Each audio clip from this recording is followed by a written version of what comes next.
નમસ્કાર મિત્રો, નમસ્કાર. આપ સૌને મારા નમસ્કાર. મારું નામ અશ્વિન વૈદ્ય છે.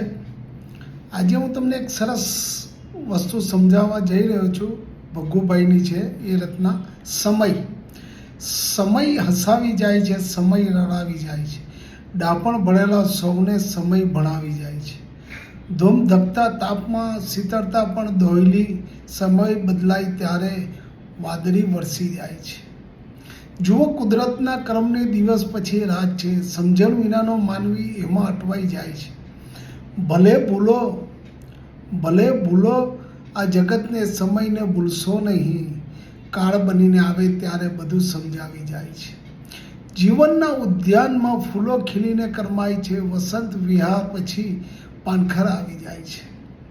આવે તે જાય છે ને ખીલેલું કરમાય છે. આભે ચડેલો સૂરજ પણ સાંજે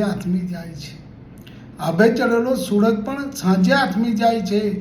સંતો સમજાવે છે સમય અતિ બલવાન છે. જે સમય સાથે જીવે છે તેને બધું સમજાઈ જાય છે. Thank you.